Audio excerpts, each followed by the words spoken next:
So, good morning everyone. It's day 2 in Amsterdam. So, first day na experience namin kahapon. Bukod sa napakaraming uwak at amoy weeds. Tapos kahapon yan na nagpipicture kami. Sa tabi namin may nagbabalot na dyan. So, kung ayaw mo ng amoy ng weeds, hindi ka pwede dito. Pero okay naman yung ibang lugar. Doon lang banda sa parang, ang tawag dun? Basta may lugar dito banda. Hindi ko alam kung saan yun banda. Yun talaga, amoy na amoy mo doon. So, ayun.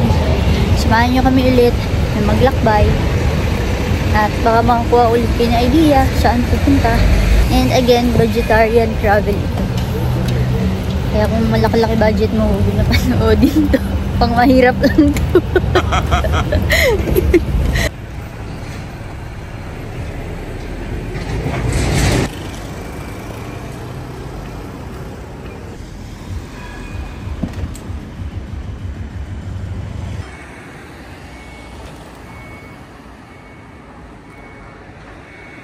Tapos pala, inulit ko yung bike lane na red.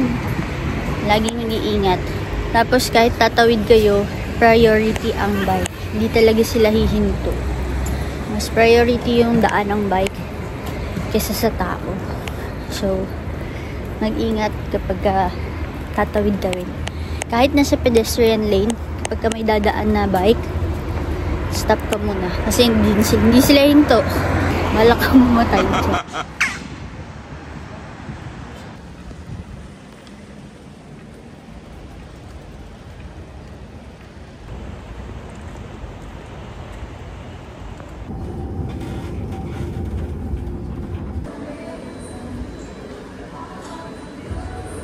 So, ito na nga. Dahil sabi ko sa inyo, tipid-tipid. Ang in-order namin ay yung BTL. So, may bacon siya. Yan. Bacon, coleslaw. Bacon, coleslaw, egg. Basta yan. Combo. Tapos, 6 euros lang siya. So, total lang in-order namin is around 12.75. Meron na kaming coffee and meron sandwich. So, ito yung aalmusalin namin ngayon. Alright. So, naka-encounter kami dito sa McDo ng namamalimos. Meron din pala na dito. Ibang lahi din siya. May pinapakita siyang karatula. Hindi din naman namin maintindihan. Pero ingat lang kasi hindi natin alam kung baka scam yan or what. Hindi naman siya nag-iisip kami ng masama sa kanya. Baka kailangan niya talaga ng tulong. Kaya lang kasi foreigner tayo dito. And hindi natin alam yung mga possibility na pwedeng mangyari, di ba? So, ingat-ingat lang. So, sorry pero tinanggihan namin na magbigay. Kasi, yun nga. Ingat lang. Ingat. So, nandito ang sibilyan ng mga jacket. Kasi, wala akong dalang jacket. Ito lang yung dala kong jacket. Ayan. Mga leather jacket, mga puffy jackets. Kaso, ang mahal dito. Kaya, pass tayo. Nasa 150 euros isa. Ay, diba lahat na lang may weeds?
Thank you.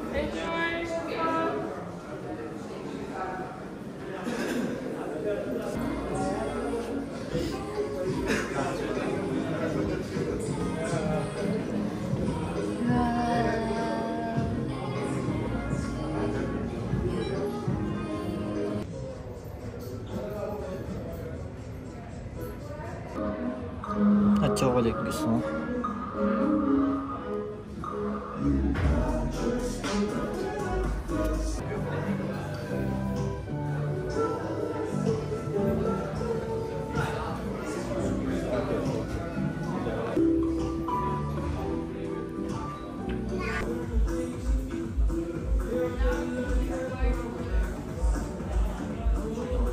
Dito kami ngayon sa taas ng Lookout. Nag-order kami ng drinks namin, hot drinks. Ako yung tea and, ano ba sa'yo? Latte? Mocha? Chocolate. Hot chocolate. So, ito yung Lookout na to, isa to sa mga free dun sa binili namin ay Amsterdam na card. So, pwede ka umakyat dito. Pero yung drinks, syempre may bayad. I mean, yung pag-akyat mo dito yung free. Although, dapat may bayad kasi yun. And also, meron din sa taas na yung swing. Hindi siya kasama sa free. 750 euros. 7.50 euros siya per person. Maganda yung view dito. Maganda. Maganda talaga. So, worth it siyang puntahan. Kasi may kita mo talaga yung skyscraper ng Amsterdam. Tsaka maganda kasi may nakasulat dun sa dulo doon na Amsterdam. So, feel mo na nasa Amsterdam ka talaga. Maganda, maganda. So, ito pala, lagi ko itong nakikita dito. Sobrang dami na dito sa Amsterdam. As in, lahat ng store nakakita ako ng ganitong chocolate. May malalaki, tapos ito mga minis. Ngayon ko lang siya matitikman. Naka-open ko lang. So, testingin natin kung masarap talaga. Ah, wait. Tignan niyo muna. Ganyan itsura niya.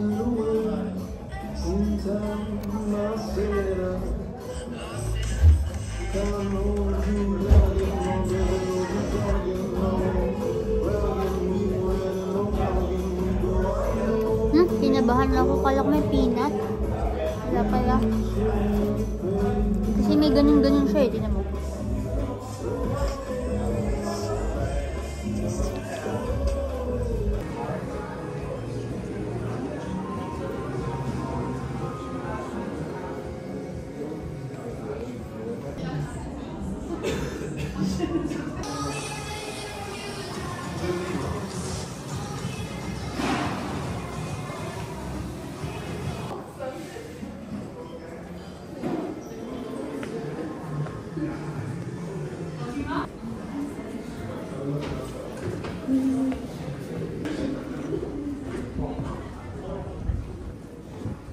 Wow!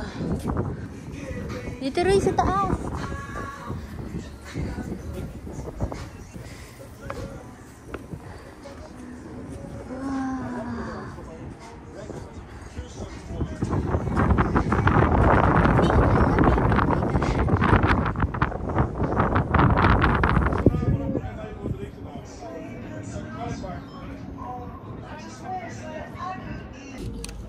So, kanina, nagpicture kami dun sa may green screen. Binigay sa amin to. So, dito namin check yung photos. Yun! Kaya lang, $25. Ay, 25 euros. Mahal. So, bye-bye. After mo umakyat din sa taas, ito yung gift shop. Yan. So, pwede ka din bumili dito ng mga souvenirs. Saka mga arts. Ayan. Magnets. Mugs. And chocolates. Ayan. Tulips from Holland. Ito yan?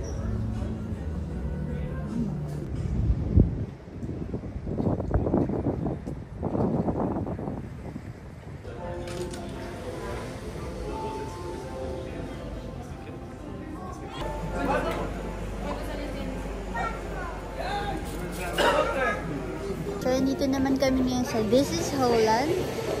Sabi 5D experience daw to. And again, kasama siya sa iAmsterdam na card. So, sobrang sulit ng iAmsterdam card kapag bumili kayo. Kasi maraming pwedeng puntahan. And, ayun, na-experience nyo yung mga museum. Yun, kung ano yung explain ko rin nung nakaraan. So, again, we will go inside. So, bawal daw yung camera kapag nagpi-play na yata yung video. Papakita ko na lang muna yung mga pwede ka lang kuhaan dito sa This is Holland. So, ito yung mga bawal. Bawal lang pregnant. And, of course, yan. Bawal mag-recording.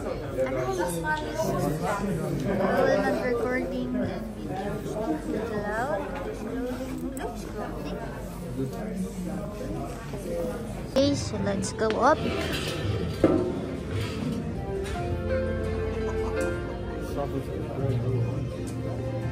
Try natin to. Where was the Dutch Queen Maxima born?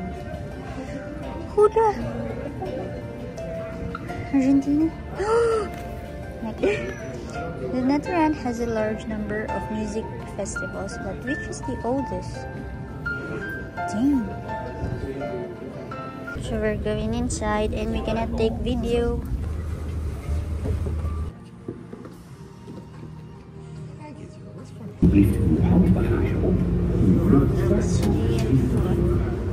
So natapos na kami dito sa This is Holland.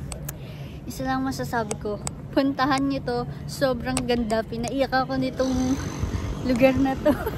Sobrang ganda, promise talaga. Mai-inlove ka sa Netherlands. Maiisip mo na gusto mo tumira dito. Actually, gusto ko na. Nakakaiyak na. Ewan ko, ako sa akin na naiyak ako nung ina-experience namin yung 5B. Sobrang ganda. So, hindi ko ma-explain. Basta kapag pumunta kayo dito, i-experience nyo tong This is Holland. The best. Sobrang the best. Makikilala mo talaga kung ano yung Holland. Yung Netherlands. Basta!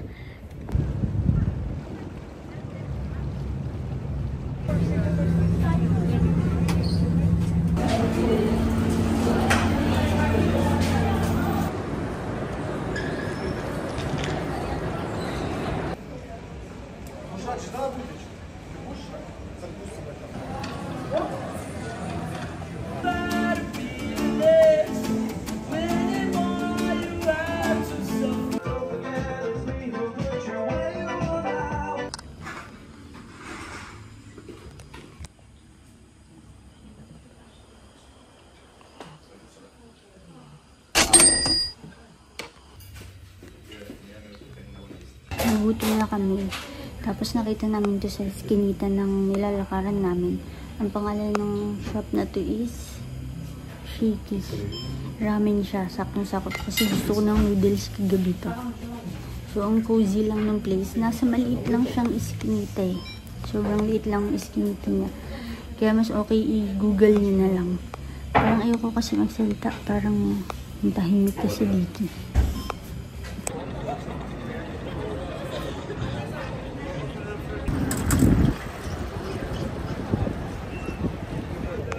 Alam niyo yung mga nasa US na nakabilog tapos may pinapanood sila sa kalsada. Na-experience ko na. So they give you a kid they're finished with. You gotta be all the way done. So don't put them back Magic together. siya. Not a magician. That's a doctor's job. Hindi ko alam kung ano Or a magician. I'm a circus guy. Anyway, he's sick of their kid. Una sa parang city kami. Little fruit ninja. I'm gonna hand these With off a lots of to dove at my back. my new friend. One. The audience is stupid. Ready? All together. 1, 2, 3. See if we can get the count right this time, guys. All say 1. You say 2, 3. There's no.